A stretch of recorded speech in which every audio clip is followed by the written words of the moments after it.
Well, thank you all for coming to Strait Science tonight. We're really excited and honored to have Captain Bill Woityra. And tonight, just so as a beginning, Strait Science is an evening science presentation series put on by University of Alaska Fairbanks, Alaska Sea Grant, and also UAF Northwest Campus here in Nome. But due to the situation we all find ourselves in, this is the home office at the time.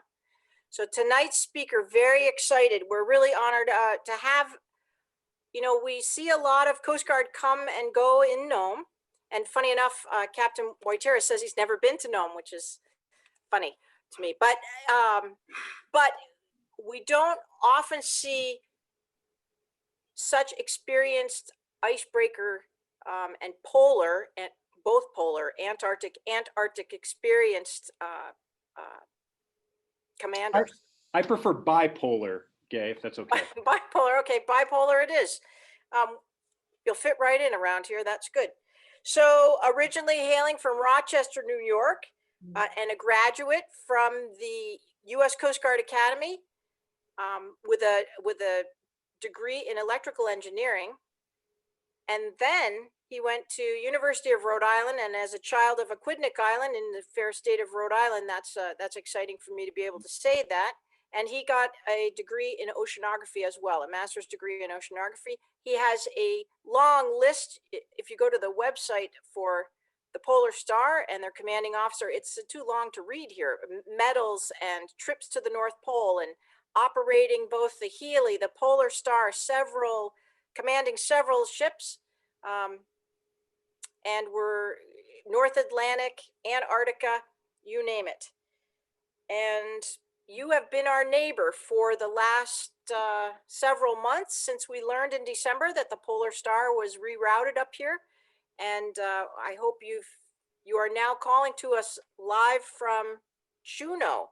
The ship is actually in Juneau, and I think the Bering Strait can appreciate he's actually in Juneau and having trouble with the internet.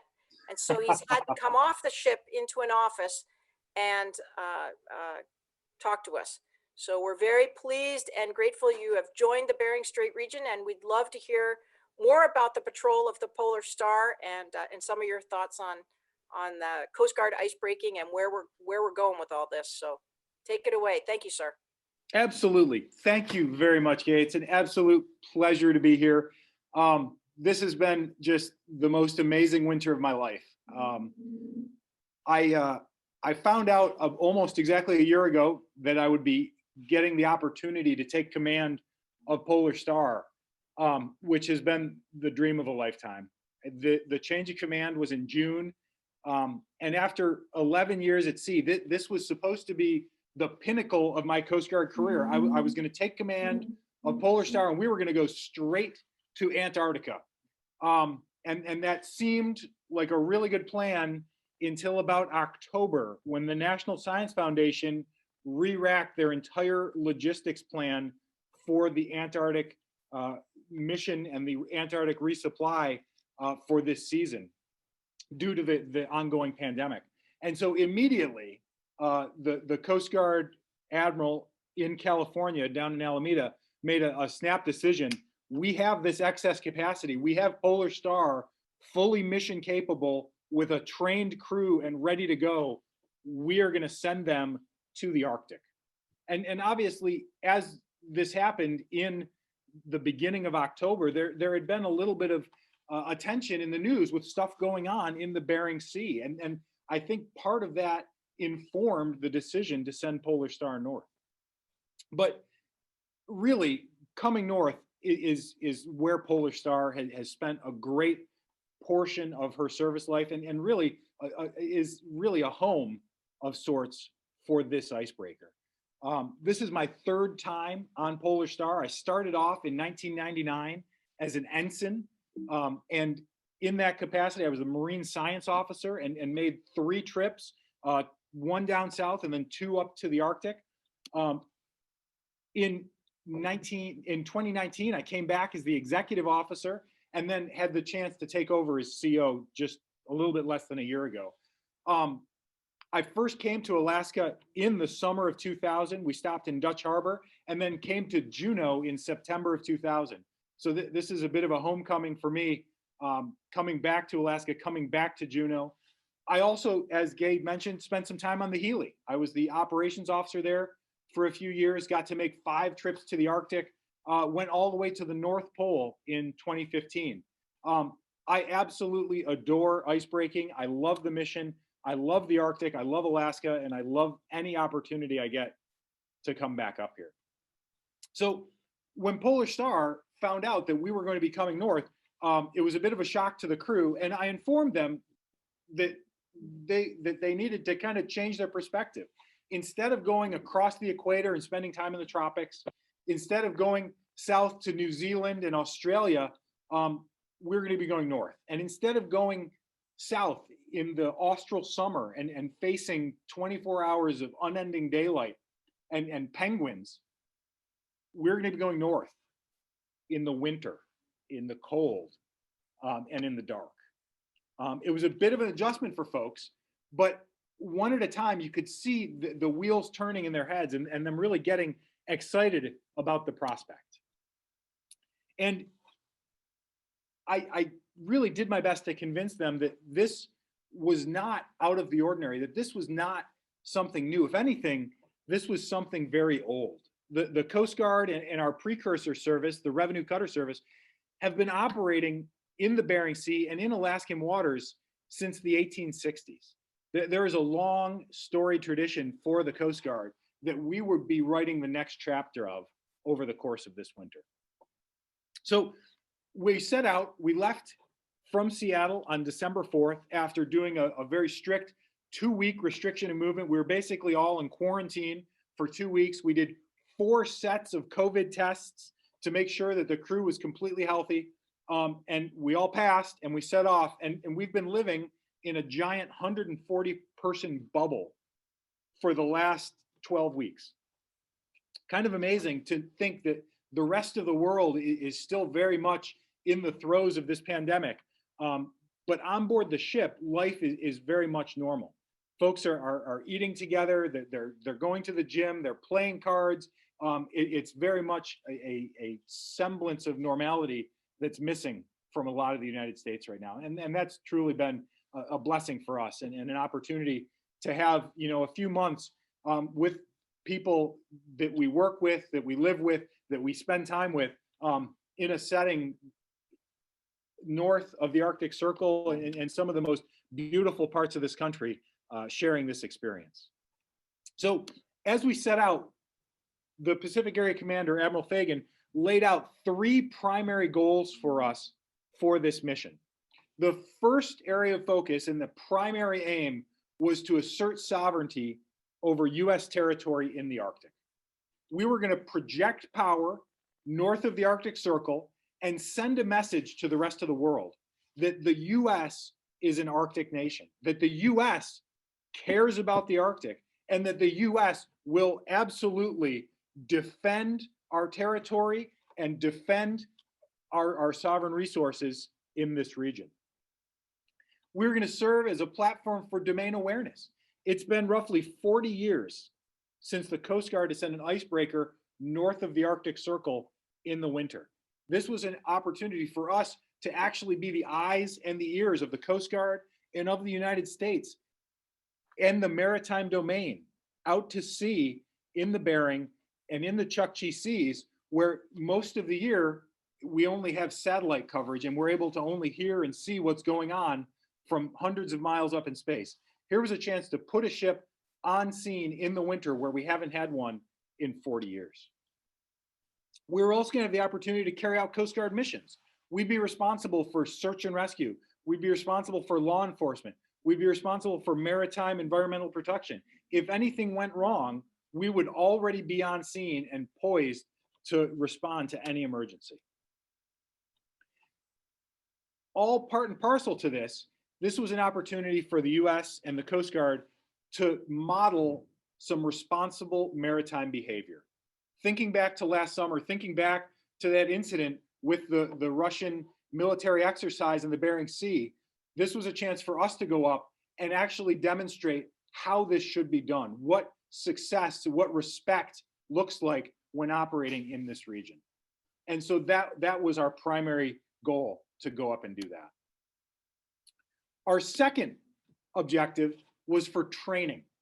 We were going to gain expertise and experience and area familiarization, both for the crew as well as for the broader segment of the US government, as well as some of our allies and partners.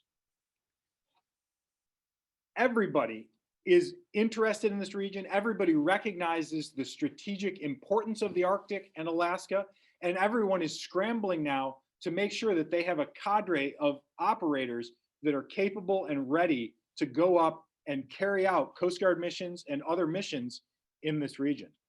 So to that end, we wanted to make sure that we were bringing the broadest swath of people possible.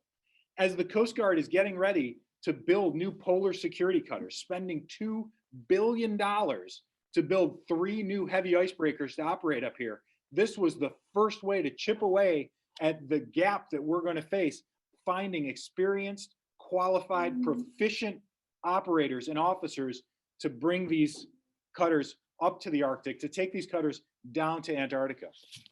So to that end, we needed to have the teams and the leaders that are ready to do this. On this mission, we've already qualified 8 brand new ice pilots that had never experienced ice breaking before. In addition, we've got 2 more that are right on the cusp and will probably achieve their final certification in the coming days. And this includes officers from the Coast Guard cutter Healy. As everyone here probably knows, Healy's mission this summer was cut short because of a fire in one of their main motors, and they had to head home before they had a chance to do any ice breaking. So we were able to bring 2 of their deck watch officers up and give them the experience operating in the ice, so that when Healy goes through the Northwest Passage next summer, they will be ready to operate and they will have that base of experience to do so safely. We also brought an officer from the National Oceanographic and Atmospheric Administration, the NOAA Corps, to come with us to get some experience as an ice pilot. We also have 2 officers from the UK Royal Navy that are interested in operating in the ice. They're going to head back to the UK after we get home and be assigned to the Royal Navy ship Protector, which operates in the Arctic and Antarctic. And this was their first opportunity to get some experience operating in the ice. Lastly, we had partners from the National Ice Center, the forecasting center that looks at the ice conditions worldwide, but specifically in the Arctic, the Bering, Chukchi, and Arctic Ocean. And we brought an analyst from there to give us not only firsthand real-time ice analysis and prediction, but also give him a chance to take a look at what these ice conditions look like in the field rather than on a computer screen, so that when he goes back to Maryland and is standing watch and is doing that analysis in this region and in other similar regions, he'll know what he's actually looking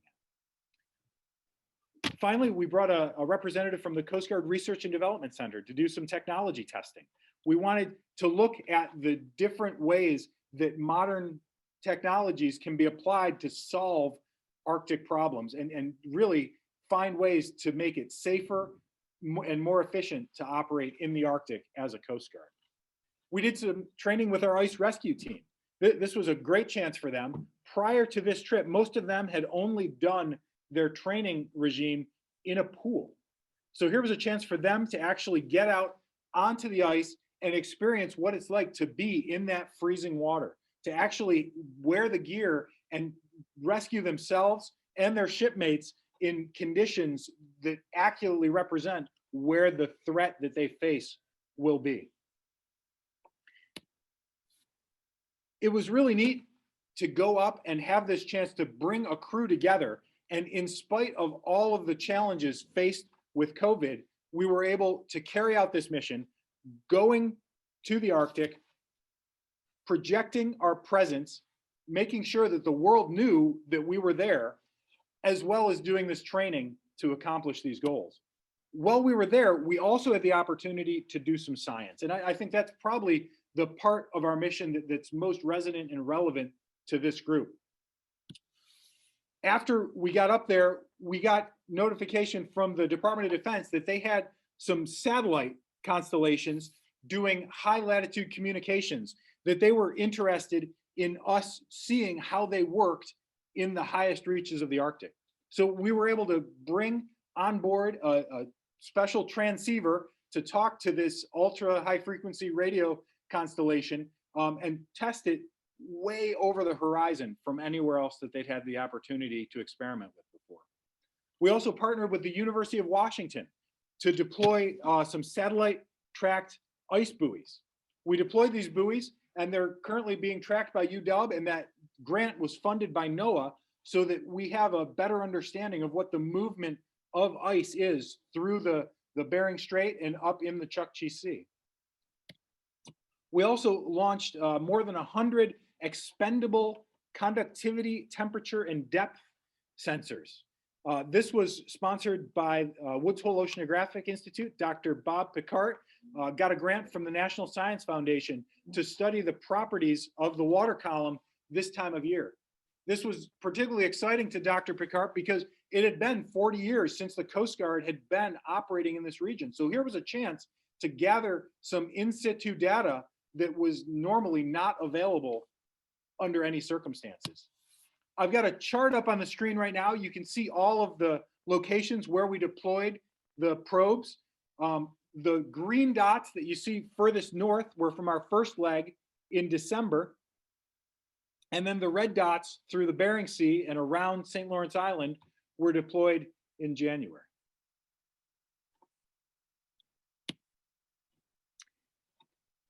More than anything else, we found that operating in the Arctic this time of year was particularly challenging because of the darkness. In addition to all of those scientific missions I mentioned, we were also asked to do a marine mammal survey and keep track of all of the animals that we saw. And I'll tell you, we did not see any polar bears, although I'm not convinced there weren't any out there, but in the darkness, they're not easy to see. The last thing that we did was partnered with the Marine Board of Investigation that was going on, looking into the sinking of the fishing vessel Scandies Rose. They were concerned that there may have been some influence of topside icing on some pots that were on deck that may have degraded the stability of that vessel. So we brought a pot on board, we let it get iced up, and then we rigged it with straps, and we were able to weigh it and provide that information back to the Board of Inquiry so that they would have some real data of what an iced up pot weighs and how it might have influenced the stability of that boat. Of all the challenges we faced, besides the darkness, I will say that the cold, hard ice was more challenging than anything I've seen in any of my years of ice breaking. I think that winter ice in particular is especially hard, not just on the ship, but also the crew, because it is so hard and thick. Instead of the normal sound of ice breaking, which in the summer resembles somebody walking through tall grass, you hear like a whooshing or shushing sound as the ship pushes through the ice. This winter in the Arctic, it was like a month-long perpetual car crash. It was all squealing brakes and twisting metal and shattering glass. Incredibly loud, incredibly unsettling as we broke through the ice. It was very cold. Our temperatures reached -11 at one point towards the end of December, and we saw wind chills down to -50. And the winds were relentless. And I don't know if this year the winter winds were more difficult than average. We routinely saw hurricane force winds in excess of 65 knots. And that's really challenging for ice breaking. We saw ice forming under pressure. We saw all sorts of windrows and ice blowing around and shifting fields, moving around behind us and in front of us. It made the ice breaking much, much more difficult than I'd ever experienced. In addition, we saw topside icing. In the areas where there was any open water at all, the super cold temperatures and the almost frozen water would create spray in the face of those winds and we accumulated a great deal of ice on the forecastle of the ship. This is obviously a challenge. As I mentioned, the Scandies Rose had some problems with that, and this was a challenge for us as well. We had to get out there with our hammers, with our axe handles, and knock all of that ice off and break it off the ship so that we didn't have the excess topside weight to compromise our stability. It was also challenging because of the darkness. Breaking ice is very much still a visual operation. You have to be able to see a mile or 2 miles ahead of you to pick the best, most efficient path to go through the ice. And when it's dark, that's just not possible. Our radar was somewhat helpful, but only useful out to a mile or two in terms of picking out which areas were thickest or thinnest or easiest to get through. There was a lot of ice breaking by braille, as we like to say, just running into ice, surprising ourselves with it, backing up and trying to go around a different way. With that darkness, was nice that we had an opportunity to see some amazing incidents of the Northern Lights. The aurora was fantastic, and I understand that this year is actually a solar activity minimum. So we weren't expecting to see much, but it was beautiful. And the crew, used to going into the extreme polar regions in the summertime, never had the opportunity to see amazing skies or beautiful auroras like we saw on this trip. The darkness was challenging, and at one point we went 8 days without a sunrise. That was the most that just about anybody on board had ever experienced of pure darkness. And so when the sun came back and rose that first day, there was great jubilation, and folks were celebrating again. It was like the coming of spring. The last challenge we faced were the heavy seas.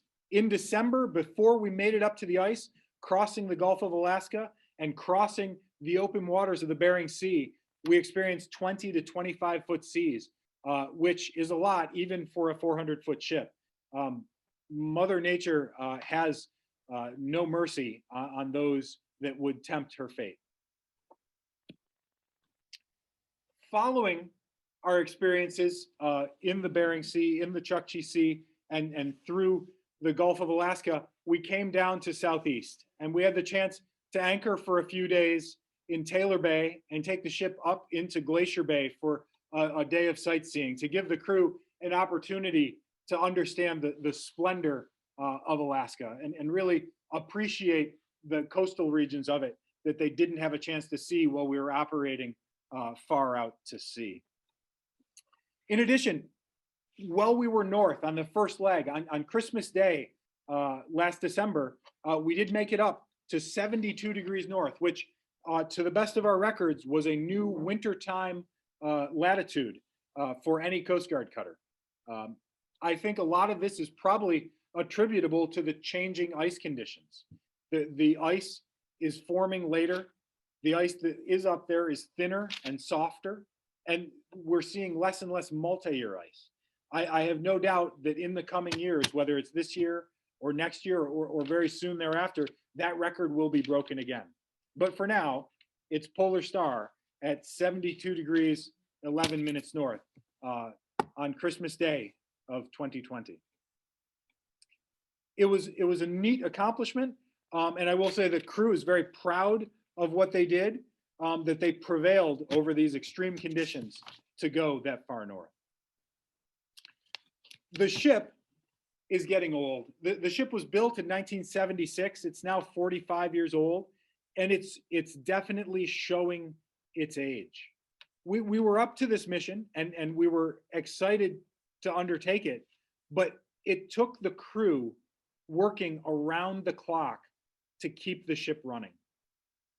It was only through their ingenuity and their perseverance that we were able to overcome the challenging conditions that we faced. I'll say on New Year's Eve, we actually got stopped in the ice. We were trying to go forward, but what happened was we had a diode on our AC to DC rectifier that blew out, and we had to replace it. And this is a part that is no longer available. It's not made anymore. You can't order it. It's completely obsolete. It's an old part from an old system that no one else in the world is using anymore. And we've got a few dozen of these in a box on a shelf. But when they're gone, the ship will not be able to run anymore. It's really kind of disconcerting to that end that this ship and this operation and the US's ice-breaking presence in the Arctic is reliant on a box of spare parts that we happen to have left and there are no more of. The Coast Guard is very keenly aware of this fact, and we're investing. In addition to the $2 billion that we're spending on the polar security cutters, we're investing $75 million to do a service life extension on Polar Star.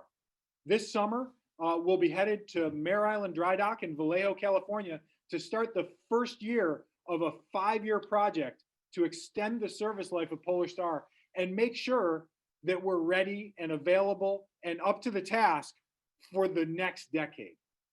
The Commandant has said that icebreaking and Polar Star are an enduring commitment that the Coast Guard is making to our country and to the people of Alaska, and that Polar Star will remain online until the second polar security cutter is delivered to take our place. So that's my prepared remarks. Those are the pictures that I've had for you. I would now love to answer some questions if there were any from the chat box, or if there's anybody who'd like to come up with something directly, I'll turn it back over to Gay. All right. Well, thank you so much.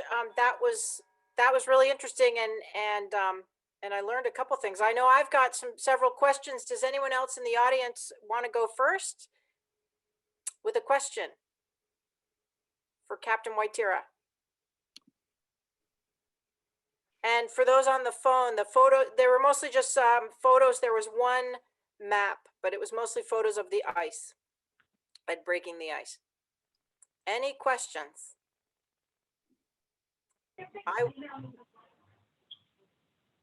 Go ahead. Would you be able to email me those pictures, Gay? Or? Yes, we will. Okay, thanks. And it sounds like they're going to be out in the Bering Sea all We're headed home. Our mission was scheduled for 75 days. We're on our way home now. We'll get back to Seattle next weekend. We'll be there for about 3 weeks. And then we head down to dry dock to take the ship out of the water. We're going to replace the propeller hubs, which really see the brunt of the damage from the ice breaking. We'll get all 3 of those replaced. We'll do a few upgrades on some of the systems, including our internal alarm system and our internal telephones, and some of the other communication systems on the ship. We'll head back to Seattle sometime in the fall. And then the plan notionally right now is for us to go south again. We'll be going to Antarctica in December of 2021. And just wow. Okay. Who is the caller? So I know who to send it to. Who's calling in and talking? Orlin. Oh, hi, Yeah, Orlin. Orlin Sorry. Bushu. Hey, Got it. Thanks, Orlin. Yep, that's me. Okay, I'll send them. Send the pictures. Awesome, thank you. You bet.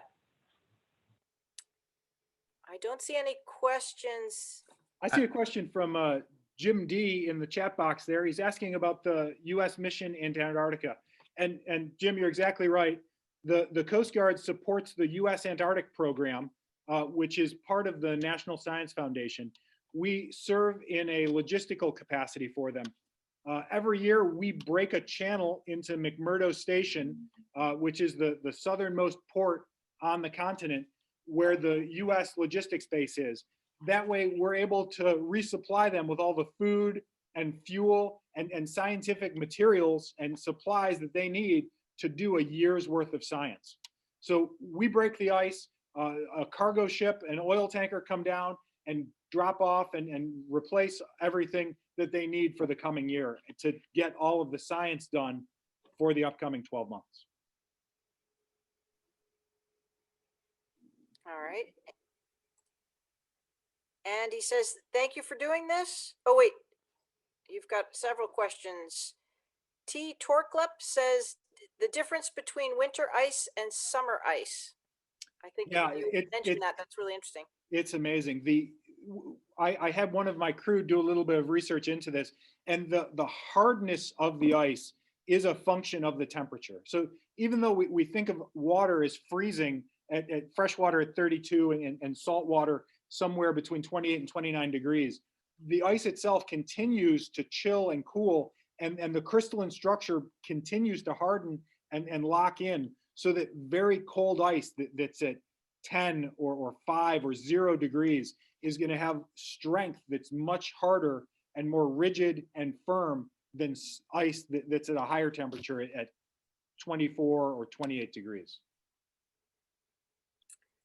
And we also have another question, and I'll preface this a little bit, this question. So the region here, we are experiencing something novel starting in 2021, and that has been since January 5th. We've had 3 980-foot liquid natural gas carriers go through the region north and southbound, and we also had the Russian nuclear icebreaker 50 Let Pobedy come down and pick up a vessel, and they're currently underway back to Sabetta, Russia, and they met southwest of Big Diomede recently, a week ago tonight, I think.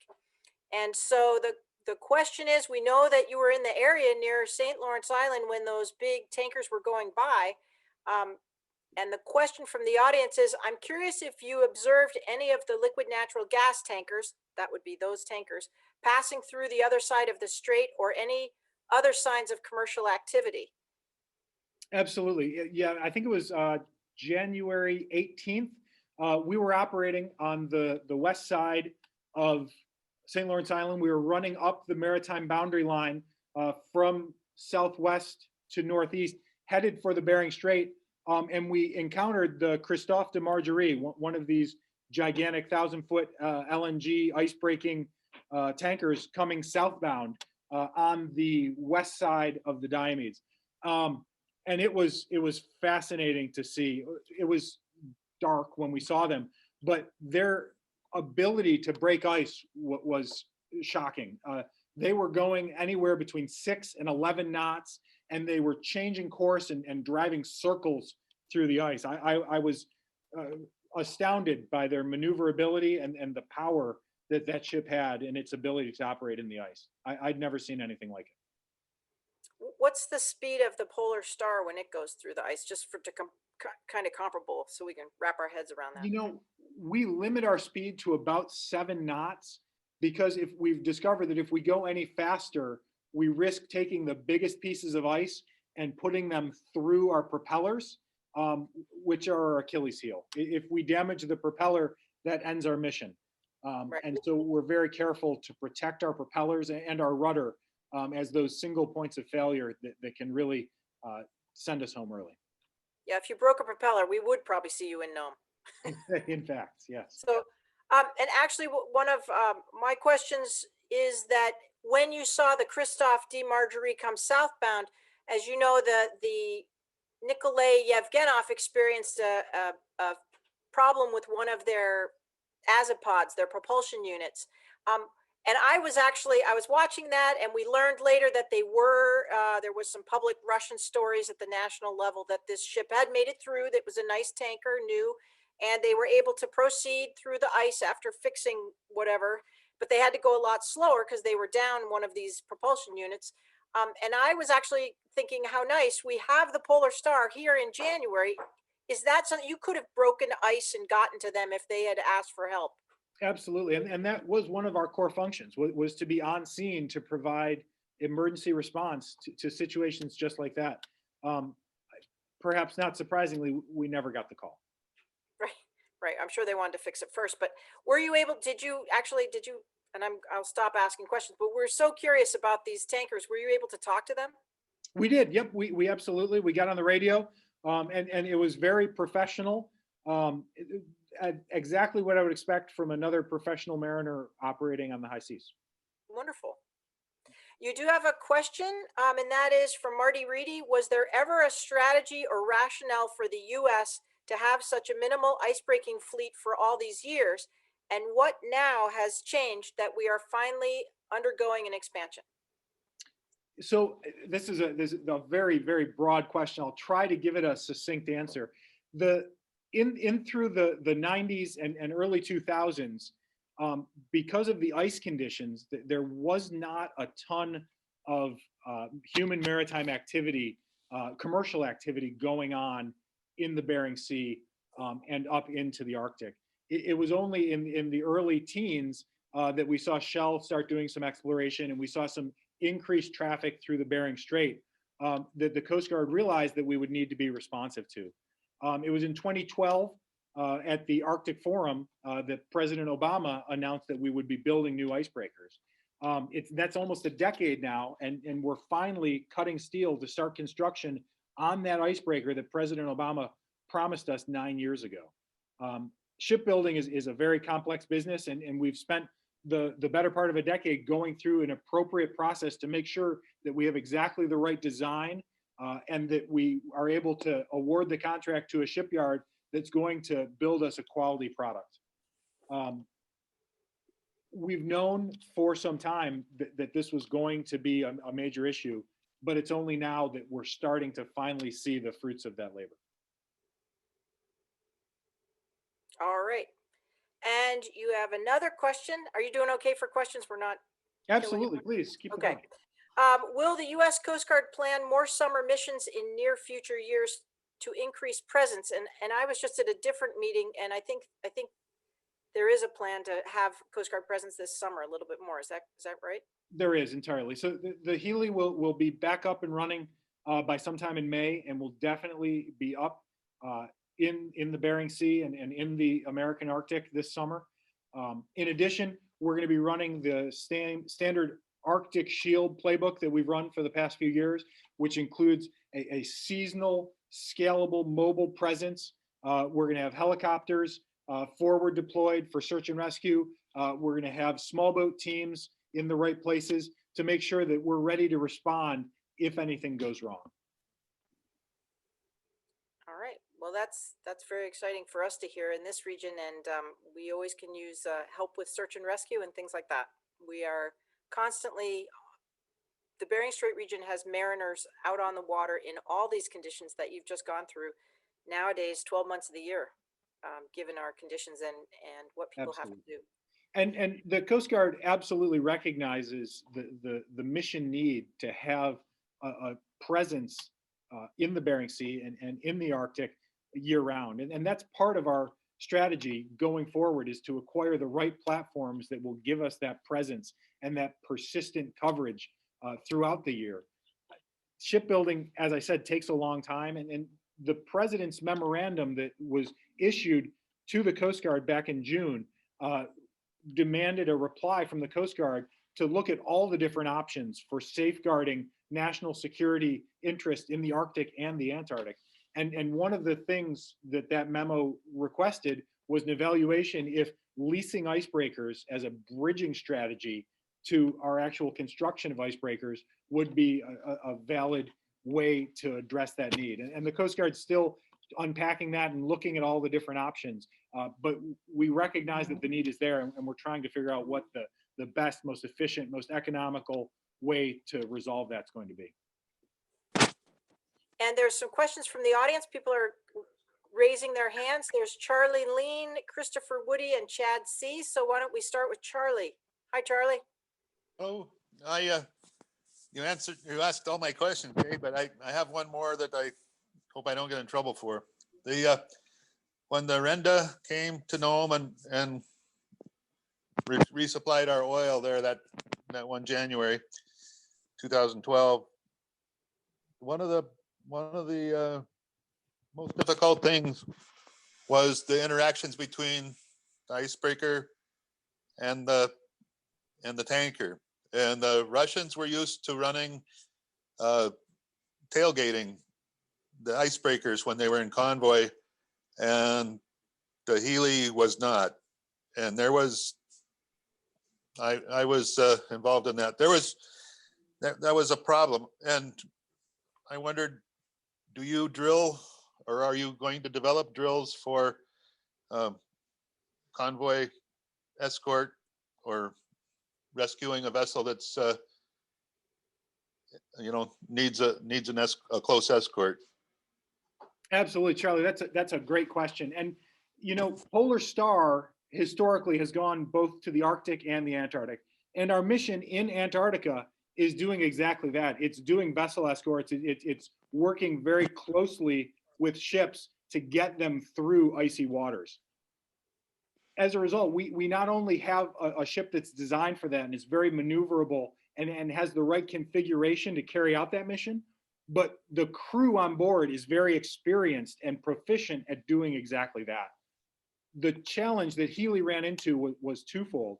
First of all, they were designed from the very start as a scientific research platform. They were designed to go from point A to point B and collect water samples and do research in the Arctic. They were never designed to do escorts. So even though they're a very capable icebreaker, they're not designed to work with another ship. So they were at a disadvantage from the very beginning. And the other element is they've never done that kind of work before. And so the crew that was on there in 2011 and 2012 didn't have the expertise and the experience and that broad knowledge that the folks from Polar Star are doing every single winter. So going forward, and I guess that's the past, looking to the future, as we build these polar security cutters, they are going to be designed to do vessel escorts, to aid in shipping, and they are going to have that as part of their core competency. The crew will be trained on that and ready to carry out that mission. All right. Thank you. And thank you, Charlie. And Metcalf, I do see your question. We'll get to it. Christopher Woody. Hello, Captain Shear. Can you hear me? Yes. It's good to talk to you again. I apologize again for misspelling your name a few weeks ago. Thank you very much. No, that's not at all your fault. I wanted to ask about the AC/DC diode that you mentioned. Can you elaborate on that part and why it's so important for the ship? And in general, I mean, what does it take to keep the Polar Star going? Yeah, it's a ship that was designed in the 1960s and built in the 70s. It's a split propulsion plant, right? So in addition to a diesel electric plant where we have basically locomotive engines powering electric generators that are sending that power through a AC to DC rectifier that's then turning a motor that's connected to the shaft. We also have gas turbines, airline engines that are connected to reduction gears that can then turn the shaft at a significantly higher horsepower. All of these systems are legacy systems, and they're generally unsupportable. They are overcome by time and progress. And because we're still running these systems that were designed so long ago and built so long ago, there's just no spare parts for them available. One of the parts of the SLEP project that's going to start this summer is going to be to replace our main propulsion control system, which will address a little bit of that. We're also going to replace our power distribution nodes, which is the part of the system that those rectifiers and those diodes are part of. I think that work is scheduled for the second phase, which will be the summer of 22. So we have a plan in place, and we're hoping that we don't burn through the rest of those diodes before we get to the finish line. I remember reading a few years ago that crew on the Polar Star was ordering parts off eBay to keep the ship going. Do you have to scrounge in that nature to keep the ship running? We do. Those particular parts was another case of something that simply isn't made anymore, and it has been obsolete and no longer available. We found the only source of supply in the world was on eBay. We worked with the supplier to actually pull the listing from eBay, and we were able to use normal government contracting mechanisms to purchase those resistors from him. But again, this is a situation that we're running into more and more with all of the systems on the ship, whether it's the propulsion systems or the auxiliary systems. With a ship that's almost 50 years old, every single part of it is just falling apart, and there's no one-for-one replacement to keep it going. Thank you, sir. Holy cow, it sounds like something we might have in Nome. So I don't know what they look like, but we have a lot of older equipment here. You'd be surprised.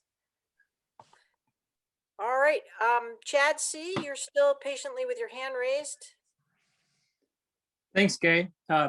Captain, I appreciate the comments about the incident, Russian incident this summer, and I just want to, on behalf of one of the fleets that was impacted by that incident with the Russians, one of the commercial fishing fleets impacted, I wanted to thank you for the Coast Guard's follow-up on that and commitment to having a strong presence in the Bering Sea and Bering Strait region to show strength for our country in our area. I was wondering too, you mentioned earlier you said that part of the mission here was to set an example of how operations can be done in the Bering Strait and Bering Sea region.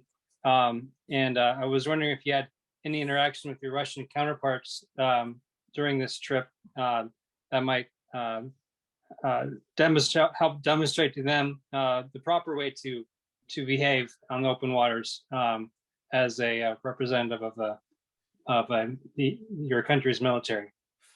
Absolutely, Chad. Thanks for the question. And I will say that this was one of the major motivating factors that really resonated with the crew. They were all very aware of the news and understood what had happened up in the Bering Sea or in the late part of summer, early fall. And so they wanted to be on the front lines. They wanted to defend U.S. interests. They wanted to be up there and carrying out our nation's interest and supporting the men and women and the people of Alaska that are living this day in and day out. In terms of our interactions with Russians while we were up there, we definitely patrolled the maritime boundary line north and south for a couple of weeks. All of the Russian fishing fleet was well on their side of the line.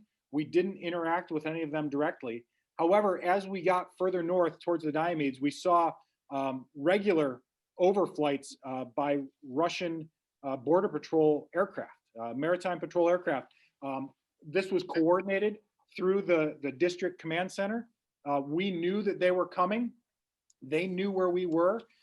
We got word 12 to 24 hours ahead of time that they would be overflying us. And when they came into range, they held us on VHF radio. We exchanged information. Everything went exactly as according to plan. It was an example of how this can and should work between professionals with mutual respect. Thank you. And thank you, Chad.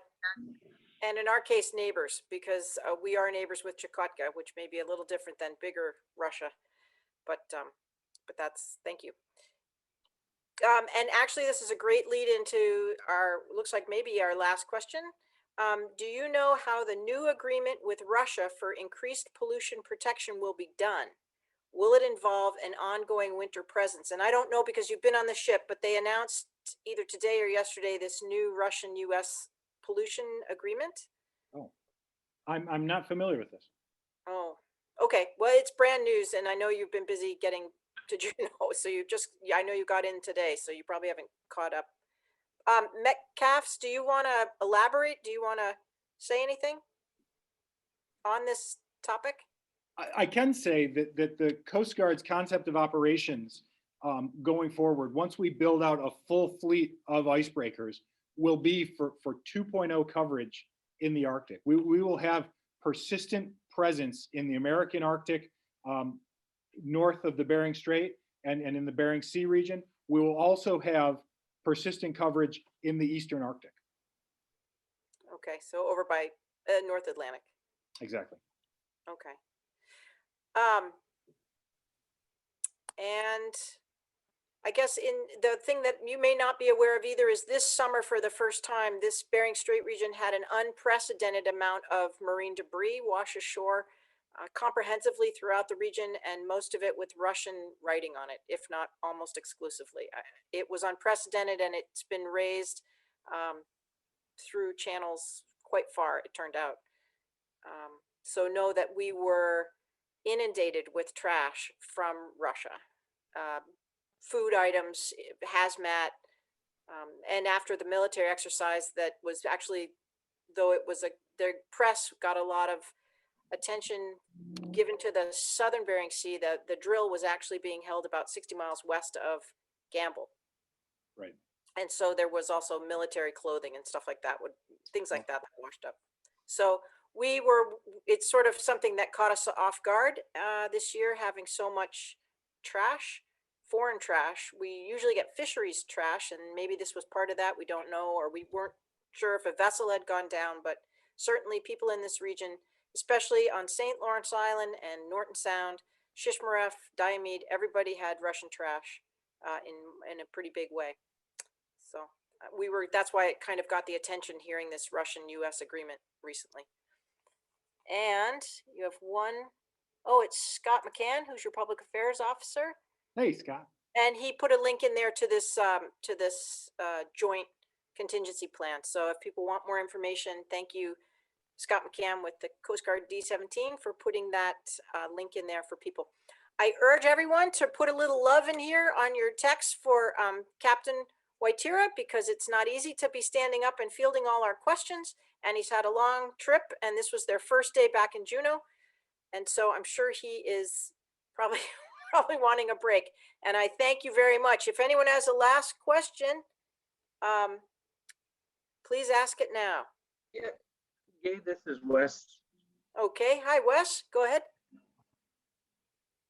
Hey, yeah, my question was, we've seen a lot of activity on the Russian side, especially here in the winter. What does the Coast Guard anticipate the activity increase on the U.S. side? What are you anticipating to see on the U.S. side over, say, the next 5 years?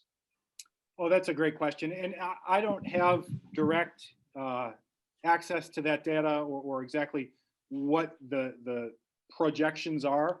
I just know that it's significant enough that the Coast Guard is going to be investing in new platforms and new capabilities to make sure that we're ready to respond to all threats and all hazards and be prepared for any contingencies that might occur.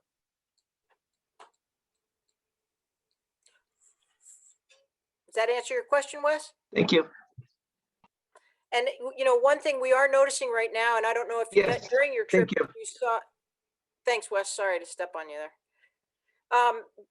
If you saw on your trip, but right now we have a couple of pollock catcher processors that are working the southern Gulf of Anadyr in February, and that's it seems like the entire Russian fishing fleet and the U.S. fleet, as far as they can come and different are moving north. Did you see how high north were you keeping track of those fishing vessels that were operating the Gulf of Anadyr? Just eyeballing those, were you noticing how far north they might have been coming in January and February when you were up here? We did, and I can tell you that we kept that in our vessel logs, and I could go back and refer to it. I don't know off the top of my head exactly where they were. Yeah, it's just really interesting for us because we are seeing this creep northward as the fish are changing. So absolutely. Thank you. So thank you so much. And it looks like I'll save some of this. You've gotten a lot of great comments and from people. And thank you all for coming. I think if you want to stay on the line, that'd be great for afterwards, just for a sec. And thank you all, Strait Science people. The next Strait Science will be on the 19th. We're going to have Jenna Malik with NOAA. She's going to talk about critical habitat, which is something that we have in this region, and we're going to be asked about this more as there's some of our species in the marine environment, like bearded and ring seals, that are going to be, the government wants to, I don't know how much I can give her talk away, but they want to perhaps list this area as critical habitat for some more of our animals in this region. And she'll be giving a presentation on the process of critical habitat. So that'll be on the 19th. And on the 25th is a talk about the spectacled eiders off of St. Lawrence Island and how their movements have changed or not changed with the low ice years. So there's been a Fish and Wildlife study being done on spectacled eiders off St. Lawrence Island, and they're going to provide the results of that on the 25th. So thank you all, and we hope to see you next on the 19th. Thanks, everybody. Thank you.